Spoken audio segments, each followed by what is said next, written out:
കൂട്ടുകാർക്ക് നല്ലൊരു രാത്രി ആശംസിച്ചുകൊണ്ട് മാമ്പഴത്തിന്റെ പുതിയ വീഡിയോയിലേക്ക് സ്വാഗതം. നമുക്ക് നേരെ സേതുവിന്റെ പല്ലവിയുടെ അടുത്ത ആഴ്ചയിലെ നല്ലൊരു പ്രമോ വിശേഷം കണ്ടാലോ. അങ്ങനെ കഴിഞ്ഞ ദിവസം നമ്മൾ കണ്ടു ഋതു കുറെ കാലത്തിന് ശേഷം മാധവമേനന്റെ മരണത്തിന് ശേഷം ആദ്യമായിട്ട് ഓഫീസിലേക്ക് എത്തുവാണ്. അങ്ങനെ ഓഫീസിലേക്ക് എത്തുന്ന ചില പ്ലാനുകളൊക്കെ തയ്യാറാക്കിക്കൊണ്ടായിരുന്നു വരുന്നത്. അങ്ങനെ ലീഗൽ അഡ്വൈസറെ വേണ്ടപ്പെട്ട ആൾക്കാരെയൊക്കെ വിളിച്ച് ഒരു പ്രധാനപ്പെട്ട മീറ്റിംഗ് കൂടാനായിട്ടാണ് ഋതു ഓഫീസിലേക്ക് വരുന്നത്. പിന്നീട് വന്നതിന് ശേഷം കുറുപ്പേട്ടനെ വിളിച്ച് സംസാരിക്കുന്നുണ്ട്. കുറുപ്പേട്ടനോട് കാര്യങ്ങളൊക്കെ പറയുന്നുണ്ട്.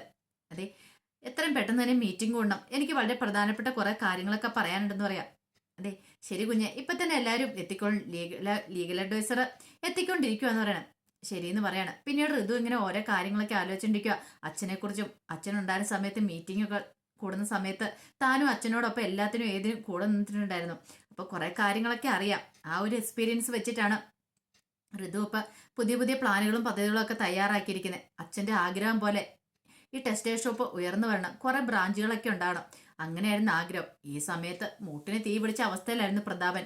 കാരണം പ്രതാപൻ അറിയാം, ഋതു ഇനിയൊക്കെ കയറി കൈകാര്യം ചെയ്തിട്ടുണ്ടെങ്കിൽ ടെക്സ്റ്റൈൽ ഷോപ്പിന്റെ കണക്കുകളും കാര്യങ്ങളും ഒക്കെ നോക്കിയിട്ടുണ്ടെങ്കിൽ എല്ലാ കാര്യങ്ങളും അവതാളത്തിലാവും. അത്രമാത്രം വെട്ടിപ്പോ തട്ടിപ്പോ നടത്തി വെച്ചിരിക്കുന്നത്. ഒരു കാരണവശാലും അവൾ അതിനകത്ത് കയറി കൈയിടല്. അങ്ങനെ വന്നിട്ടുണ്ടെങ്കിൽ തന്റെ നിലനിൽപ്പിനെ അത് ബാധിക്കും. കമ്പനിയിൽ നിന്ന് മാത്രമല്ല, വീട്ടിൽ നിന്നും താൻ പുറത്താക്കപ്പെടും. തന്റെ കള്ളത്തരം കൈയോടെ പിടികൂടുമെന്നറിയാം. ഒരു കാരണവശാലും അവൾ അതുകൊണ്ട് ആ ഫയൽ നോക്കുക ഒന്നും ചെയ്യരുത്. അപ്പൊ എന്തെങ്കിലും ഉടനെ തന്നെ ചെയ്താൽ മതിയാവുള്ളൂ. പ്രതാപൻ അവിടുത്തെ തന്റെ ശിങ്കിടേനെ വിളിച്ച് കാര്യങ്ങളൊക്കെ പറയുന്നുണ്ട്. ഇതിനു മുമ്പാണെങ്കിലും പ്രതാപൻ മഹേഷിനെ വിളിച്ച് കുറച്ച് പൈസയൊക്കെ കൊടുത്ത് അവനെ തന്റെ ചൊൽപ്പടിക്ക് നിർത്തിയിട്ടുണ്ടായിരുന്നു. അവിടുത്തെ കാര്യങ്ങളൊക്കെ അപ്പൊ എല്ലാ കാര്യങ്ങളും അറിയാൻ വേണ്ടിയിട്ടും ബാക്കിയുള്ള കാര്യങ്ങളൊക്കെ. പിന്നീട് കുറുപ്പേണ്ണ എന്ത് ചെയ്യുക, പുറത്തേക്ക് ഇറങ്ങിയിട്ട് സേതുവിനെ വിളിക്കുന്നുണ്ട്. സേതുവിനെ ഫോൺ വിളിച്ച് കുറച്ച് കാര്യങ്ങളൊക്കെ പറയാണ്. ഒരു 10 മിനിറ്റ് കഴിഞ്ഞ് കഴിഞ്ഞപ്പത്തിന് സേതു അങ്ങോട്ട് കയറി വരുവാണ്. അങ്ങനെ ഇവിടെ മീറ്റിംഗ് തകൃതിയായിട്ട് അങ്ങ് നടക്കുവാണ്. അങ്ങനെ തകൃതിയായിട്ട് അങ്ങ് തുടങ്ങിയ സമയത്താണ് സേതു ടെക്സ്റ്റൈൽ ഷോപ്പിലേക്ക് അങ്ങോട്ട് കയറി വരുന്നത്. നല്ല അടിപൊളിയായിട്ട് അങ്ങോട്ട് കയറി വരിക. കാരണം സേതുവിനും ഉണ്ട് ആ ടെക്സ്റ്റൈൽ ഷോപ്പിന്റെ എല്ലാ കാര്യത്തിലും അധികാര അവകാശം. സേതുവിന്റെ ഒപ്പ് വേണം എന്ത് കാര്യത്തിന് വേണമെങ്കിലും. അത് മാധവമേനോട് നന്നായിട്ടറിയാം. ഒരു പക്ഷേങ്കിൽ തന്റെ കാലത്തിന് ശേഷം തന്റെ പെൺമക്കൾക്ക് ഒരു ഫോൾട്ട് സംഭവിക്കരുത്. സേതു ഉണ്ടെങ്കിൽ കാര്യങ്ങളൊക്കെ നല്ല സ്മൂത്ത് ആയിട്ട് മുന്നോട്ട് പോകും. ആരും കൈകടത്താൻ പറ്റില്ല. കാരണം പ്രതാപന്റെ കാര്യത്തില് മാധവമേനോൻ നല്ല സംശയം തന്നെ ഉണ്ടായിരുന്നു. അതുകൊണ്ടാണ് അങ്ങനെ ഒരു കാര്യം മുൻപേ തന്നെ വിൽപത്രത്തെ തന്നെ കൂട്ടിച്ചേർത്ത് വെച്ചിരുന്നേ മാധവമേനോൻ. അങ്ങനെ സേതു അങ്ങോട്ട് വരുവാണ്. പെട്ടെന്ന് കുറുപ്പേട്ടൻ അങ്ങോട്ട് ഇരുന്നിട്ടുണ്ട്. സേതു ബാ, ദേ അവിടെ മീറ്റിംഗ് തുടങ്ങിയെന്ന് പറയാണ്. അങ്ങനെ സേതു അകത്തേക്ക് കയറി വരിക. സേതുവിനെ കണ്ടത് ഞെട്ടിപ്പോയി. ഒരു നിമിഷം പ്രതാപനും ഋതുവും സ്വപ്നത്തിൽ പോലും പ്രതീക്ഷ കാര്യമില്ല. ഋതു ചോദിച്ചു, നീ എന്തിനാ ഇങ്ങോട്ട് വന്നേന്ന് ചോദിക്കുക. ഇത് കേട്ട സേതു പറഞ്ഞു, ആഹാ ഇത് കൊള്ളാലോ, ഇതെന്റെ കമ്പനിയും കൂടി അല്ലേ, അപ്പൊ ഞാനിവിടെ വരുന്നതിന് നീ എന്താണ് ഋതു ഇങ്ങനെ കിടന്ന് ചൂടാവണമെന്ന് ചോദിക്കാം. പ്രതാപൻ പറഞ്ഞു, നിന്നെ ആരാ ഇങ്ങോട്ട് ക്ഷണിച്ചതെന്ന് ചോദിക്കാം. എന്നെ പ്രത്യേകിച്ച് ആരും ക്ഷണിക്കേണ്ട കാര്യമില്ല, ഇവിടെ ഇമ്പോർട്ടന്റ് ആയിട്ടൊരു മീറ്റിംഗ് നടക്കുമ്പോൾ ഞാനും കൂടെ വന്ന് പങ്കെടുക്കണ്ടേന്ന് ചോദിക്കുക. ഞാനല്ലാതെ പിന്നെ ആരാ വന്ന് പങ്കെടുക്കണേ? കാരണം എല്ലാത്തിനും എന്റെ സൈൻ വേണം. അപ്പൊ പിന്നെ ഞാൻ വരണ്ടേ? ഞാൻ ആ വീട്ടിൽ കയറി ആടെ എഴുന്നിട്ട് വല്ല കാര്യമുണ്ടോ എന്ന് ചോദിക്കുക. ഇത് കേട്ടൻ ഋതു പറഞ്ഞു, ഓഹോ അപ്പൊ നീ മനഃപൂർവ്വം പ്രശ്നം ഉണ്ടാക്കാനായിട്ട് വന്നല്ലേന്ന് ചോദിക്കുക. എന്റെ പെങ്ങളെ, മനഃപൂർവ്വം പ്രശ്നം ഉണ്ടാക്കാനുമായിട്ട് വന്നൊന്നുമല്ല. ഇവിടെ പല പ്രശ്നങ്ങളും നടക്കും, അതൊക്കെ ഒന്ന് ഒതുക്കി തീർക്കേണ്ട എന്റെ ആവശ്യമാണ്. ഇവിടെ പല വമ്പന്മാരും വന്ന് ഇരിപ്പുണ്ട് ചുളുവില് ഈ ടെക്സ്റ്റൈൽ ഷോപ്പ് അടിച്ചു മാറ്റിക്കൊണ്ട് പോകാനായിട്ട്. അതൊന്നും നടക്കില്ല എന്നൊന്ന് അറിയിക്കാൻ വേണ്ടി വന്നാന്ന് പറയാം. ഇത് കേട്ടൻ പ്രധാൻ പറഞ്ഞു, ആരടാ നീ എന്നെ ഉദ്ദേശിച്ച് പറഞ്ഞല്ലേ നിൽക്കും. ആഹാ പെട്ടെന്ന് തന്നെ കൊണ്ടല്ലോ, കള്ളമുള്ള മനസ്സായതുകൊണ്ടാണല്ലോ പെട്ടെന്ന് തന്നെ കൊണ്ടെന്ന് ചോദിക്കുക. ഇത് കേട്ടൻ പ്രധാൻ പറഞ്ഞു, കേട്ടോ മോളെ, ഇവനുണ്ടെന്ന് അറിയുവാണ് ഞാൻ ഇങ്ങോട്ട് വരത്തില്ല എന്ന് പറയാം. ഋതു പറഞ്ഞു, അങ്കിൾ അവിടെ ഇരിക്കുക, പോകേണ്ടവൻ അവനാന്ന് പറയണം. പിന്നീട് സേതു പറഞ്ഞു, മീറ്റിംഗ് നടക്കട്ടെ എന്ന് പറയണം. പിന്നെ നിന്റെ ഇതില് മീറ്റിംഗ് നടത്താനായിട്ടോ? ഇപ്പൊ മീറ്റിംഗ് അവന് കൂടുന്നില്ലെന്ന് പറയാം. ഇത് കേട്ടോ കുറുപ്പേട്ടൻ പറഞ്ഞു, എന്താ ഋതുമോളെ, സേതു അന്യനൊന്നും അല്ലല്ലോ, നിന്റെ വല്യേട്ടൻ അല്ലേ നിൽക്കും. ഒരു വല്യേട്ടൻ വന്നേക്കുന്നു. ഇയാളുടെ ശല്യം വീട്ടിൽ സഹിക്കാൻ പറ്റാത്തോണ്ടാ സ്വാതി വീട് വിട്ടുപോയത്. അപ്പോഴാണ്ട് ഇയാൾ ടെക്സ്റ്റൈൽ ഷോപ്പിലേക്ക് അധികാരം സ്ഥാപിച്ചുകൊണ്ട് വന്നിരിക്കുന്നു. നിന്നെ ഒതുക്കാനായിട്ട് 1 കോടി രൂപ നീ ഞങ്ങളുടെ നിന്ന് വാങ്ങിയതല്ലേടാ. എന്നിട്ടോ നീ ആ 1 കോടി രൂപ മേടിച്ച് കഷത്തി വെച്ചിട്ട് ഇപ്പൊ ഞങ്ങൾക്കിട്ട് പണിയാൻ ഇറങ്ങിയിരിക്കും അല്ലേന്ന് ചോദിക്കുക. ഇത് കേട്ടതും സേതു പറഞ്ഞു, അങ്ങനെ അങ്ങോട്ട് 1 കോടി രൂപയും പോക്കറ്റിട്ട് പോകാൻ പറ്റില്ലല്ലോ പെങ്ങളെ. ഇവിടുത്തെ കാര്യങ്ങളൊക്കെ ആര് നോക്കും? ഞാൻ വേണ്ടേ നോക്കാനായിട്ട്? കോടികളുടെ ആസ്തിയുള്ള ഈ കമ്പനിയൊക്കെ വിട്ടു തന്നിട്ട് എനിക്ക് അങ്ങോട്ട് പോകാൻ പറ്റുമോ ചോദിക്കാം. പ്രധാൻ പറഞ്ഞു, കേട്ടമോളെ, ഇവന്റെ കയ്യിലിരിപ്പ് കണ്ടോ, ഇവൻ ഇതിനു വേണ്ടിയിട്ടായിരുന്നു, നമ്മൾ ഉദ്ദേശിച്ച പോലെ ഒന്നും അല്ല. ഞാൻ അന്നേ മോളോട് പറഞ്ഞ ഇവൻ ആള് തരികടയാണ്, പക്ക ഫ്രോഡാന്നുള്ള കാര്യം ഇപ്പം മനസ്സിലായില്ലേന്ന് ചോദിക്കാം. ഈ സമയം കുറിപ്പേട്ടൻ പറഞ്ഞു, ദേ ഋതുമോളെ, നീ വേണ്ടാത്ത എന്തൊക്കെയോ തെറ്റിദ്ധരിച്ചിരിക്കുക, അതുകൊണ്ടാന്ന് പറയണം, നിങ്ങൾ ഉദ്ദേശിച്ച പോലെ ഒന്നും അല്ല, സേതു പാവം എന്ന് പറയണം. പിന്നെ ഒരു പാവം വന്നേക്കുന്നു. പെട്ടെന്ന് ഋതു അങ്ങോട്ട് ചാടി എഴുന്നേറ്റിട്ട് പറഞ്ഞു, ഇന്ന് എന്താണ് മീറ്റിംഗ് നടത്താൻ ഉദ്ദേശിച്ചിട്ടില്ലെന്ന് പറയാം. ഇത് കേട്ടും കുറിപ്പേട്ടൻ പറഞ്ഞു, മോളെ മീറ്റിംഗ് നടത്തുന്നില്ല എന്ന് പറയാണ്. പ്രതാപന് സന്തോഷമായി, സമാധാനമായി. കാരണം ഈ മീറ്റിംഗ് നടക്കില്ലെന്ന് പ്രതാപനും ആഗ്രഹിച്ചിരുന്നു. തന്റെ കള്ളത്തരങ്ങളൊക്കെ വിളിച്ചു തരും. കാരണം മീറ്റിംഗ് നടത്തി കഴിയുമ്പോൾ ഇതിനു മുമ്പുള്ള കണക്കുകളും കാര്യങ്ങളൊക്കെ പറയും. അത് കേട്ട് കഴിയുമ്പോൾ എന്തെങ്കിലും സംശയം ഉണ്ടെങ്കിൽ ആകെപ്പാടെ പെട്ടുപോയതിനകത്ത്. അങ്ങനെ പ്രതാപൻ സന്തോഷത്തോടെയും കൂടെ അങ്ങ് എഴുന്നേക്കുവാണ്. സേതു പറഞ്ഞു, അതേ ഇനി ഞാൻ ഈ ഇവിടെയൊക്കെ തന്നെ കാണും. പിന്നെ ഇനി എപ്പം മീറ്റിംഗ് കൂടുന്നോ അതിന് എന്റെ പ്രസൻസും ഉണ്ടാവും. ആ കാര്യത്തിൽ എന്റെ പെങ്ങൾ ഇനി പേടിക്കണ്ടെന്ന് പറയണം. ഋതുവിന് നല്ല ദേഷ്യം വന്നു. ഋതു ചവിട്ടി കുലിക്കാൻ അങ്ങോട്ട് പോവാണ്. പിന്നീട് സേതു അങ്ങോട്ട് പുറത്തേക്ക് ഇറങ്ങി വരുമ്പോൾ കുറിപ്പേട്ടൻ പറഞ്ഞു, ഞാൻ പ്രതീക്ഷയിലാട്ടോ നീ ഇങ്ങോട്ട് കയറി വരുമെന്നുള്ളത്. എന്തായാലും നീ കൃത്യസമയത്ത് തന്നെ വന്നത്. ആ പ്രതാപനുണ്ടല്ലോ, അവന് ഇരുതല മൂർച്ചയുള്ള വാള. അവൻ ഏത് സമയത്ത് എവിടെ കത്തി വെക്കണമെന്ന് കൃത്യമായിട്ട് അറിയാം. ഇപ്പൊ ഋതുമോളെ കയ്യിലെടുത്തിരിക്കുക. അവനത്ര പെർഫെക്റ്റ് ഒന്നുമല്ല.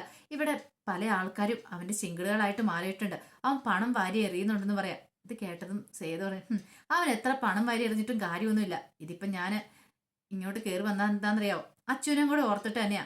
കാരണം ആ വീട്ടിൽ ഇച്ചിരി മനുഷ്യപ്പെട്ടുള്ള കൊച്ച അച്ചു എന്ന് പറയണ. ഇത് കേട്ടപ്പം കുറിപ്പേട്ടൻ പറഞ്ഞു, അങ്ങനെ പറയല്ലേ, പൂർണ്ണിമേച്ചിയുടെ കാര്യമൊന്നും ഓർത്ത് നോക്കിയേ. മാധവന്റെ ഏറ്റവും വലിയ ആഗ്രഹമായിരുന്നു ഇത്, ഈ കമ്പനി. അത് മാത്രമല്ല, ആ ഷോപ്പിംഗ് മാള്, ആ ഷോപ്പിംഗ് കോംപ്ലക്സ് മാധവന്റെ ഏറ്റവും വലിയ ആഗ്രഹം. അത് ഉയർത്തിക്കൊണ്ട് വരണം എന്നുള്ളത്. അപ്പൊ ഈ പ്രതാപം വന്നിട്ട് അത് വിൽക്കുന്ന കാര്യങ്ങളൊക്കെ പറഞ്ഞു. അതിനെക്കുറിച്ച് എനിക്ക് ചിന്തിക്കാൻ പോലും പറ്റുന്നില്ല. ഒരു കാരണവശാലും അത് നീ വിൽക്കാൻ സമ്മതിക്കില്ലേ സേതു. നിന്റെ അച്ഛന്റെ ആഗ്രഹം പോലെ അത് ഉയർത്തിക്കൊണ്ട് വരണം. അത് വിൽക്കാനായിട്ട് പ്രതാപം പഠിച്ച പണി 18 നോക്കുന്നുണ്ട്. ഒരു കാരണവശാലും അതിന് സമ്മതിക്കില്ലെന്ന് പറയാം.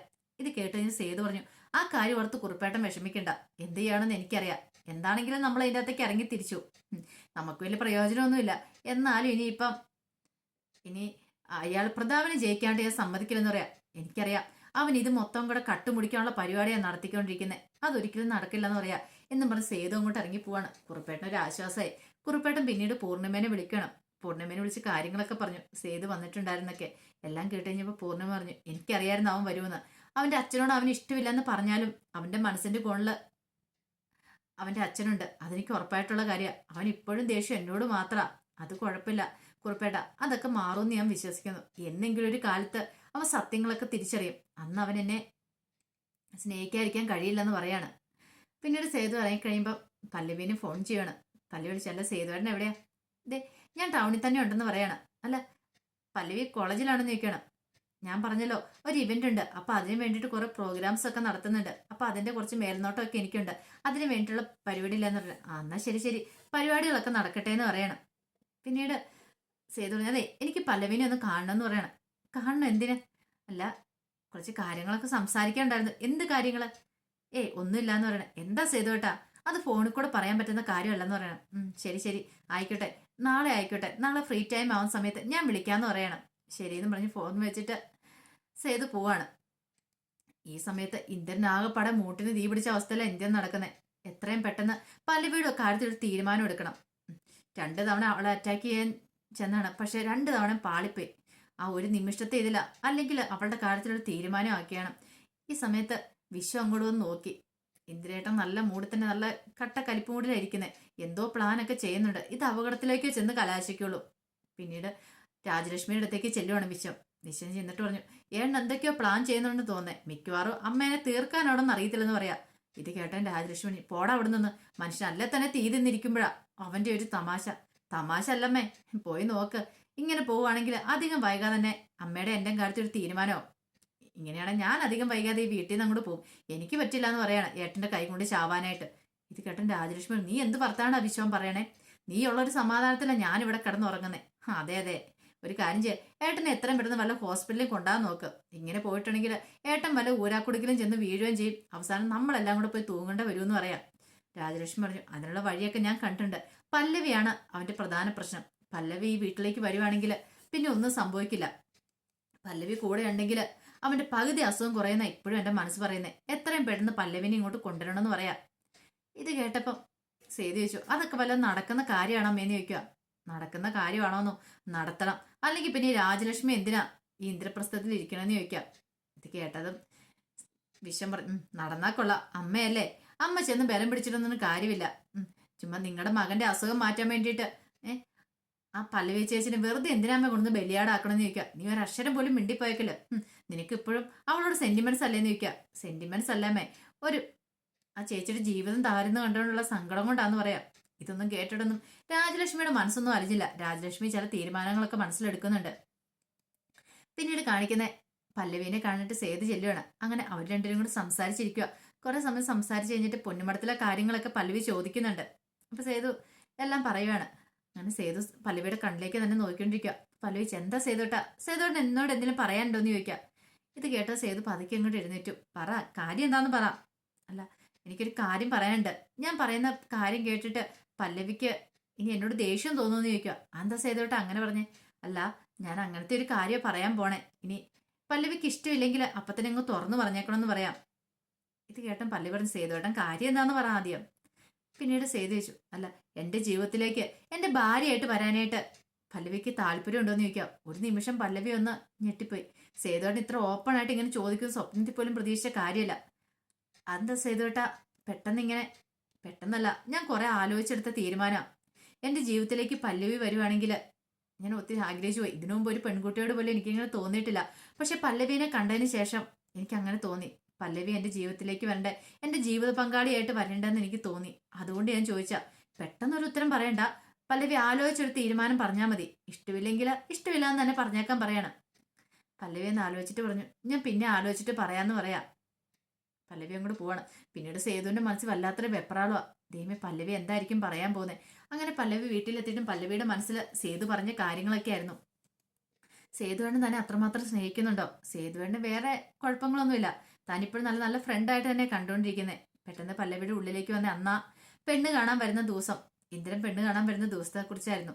ദേവിയുടെ മുന്നിൽ പോയി താൻ പ്രാർത്ഥിച്ചേ, ദൈവമേ, തന്നെ കെട്ടാൻ പോകുന്ന ആള് നല്ല ഒരുത്തനായിരിക്കണേ, ഒരു കുഴപ്പങ്ങളും ഉണ്ടാവില്ലേ. അങ്ങനെ പ്രാർത്ഥിച്ചിട്ട് തിരിയുമ്പോൾ തന്റെ കൺമുന്നിലേക്ക് ആദ്യം വന്നത് സേതുവേട്ടനാണ് ഇന്ദ്രന് പകരം. അപ്പൊ തന്നെ കെട്ടാൻ പോകുന്ന ആള് സേതുവേട്ടനാന്ന് വിചാരിച്ച് താൻ വരുന്നേ. പക്ഷെ എല്ലാം ഒരു നിമിഷം കൊണ്ടല്ല തകടം പറഞ്ഞേ. അപ്പൊ ദേവിയുടെ ആഗ്രഹം അത് തന്നെ ആയിരിക്കോ? ഒരു പക്ഷെ സേതുവേട്ടനെ വിവാഹം കഴിക്കണം എന്നായിരിക്കോ? അതൊക്കെ ഓർത്ത് രാത്രി വളരെ വൈകിയ പല്ലവി ഉറങ്ങാൻ കിടന്നേ. അങ്ങനെ പിറ്റേ ദിവസം രാവിലെ തന്നെ പല്ലവി ഒരു കാര്യം തീരുമാനിച്ചു. ഇനിയിപ്പം എപ്പോഴാണെങ്കിലും വീട്ടുകാരെ നിർബന്ധിച്ചുകൊണ്ടിരിക്കുക കല്യാണം വേണമെന്ന്. സേതുവേട്ടനോട് തനിക്ക് പ്രത്യേകിച്ച് ഇഷ്ടക്കുറവൊന്നുമില്ല. എവിടെയോ മനസ്സിന്റെ ഒരു കോണ് സേതുവേട്ടനുണ്ട് താനും. അങ്ങനെ പിന്നീട് സേതുവിനെ വിളിച്ചിട്ട് പല്ലവി തന്റെ ഇഷ്ടം പറയുകയാണ്. അങ്ങനെ ഇഷ്ടം പറഞ്ഞപ്പോ സേതുവിന് എന്തെന്നില്ലാത്ത സന്തോഷമാണ് തോന്നുന്നത്. അപ്പൊ ഇത്രയും കാലത്തെ കാത്തിരിപ്പിനൊടുവില് സേതുവും പല്ലവി അങ്ങനെ അവർ ഒന്നാവുകയാണ്. അവരുടെ പ്രണയമൊക്കെ തുറന്നു പറഞ്ഞ്. അപ്പൊ അതിന്റെ വിശേഷങ്ങളൊക്കെ നമ്മൾ അടുത്ത ആഴ്ച കാണാൻ പോകുന്നത്. ആ വിശേഷങ്ങൾക്കായി നമുക്ക് എല്ലാവർക്കും കാത്തിരിക്കാം കേട്ടോ. ഒരിക്കൽ കൂടി എല്ലാവർക്കും നല്ലൊരു രാത്രി ആശംസിച്ചുകൊണ്ട് നിർത്തുന്നു. നന്ദി.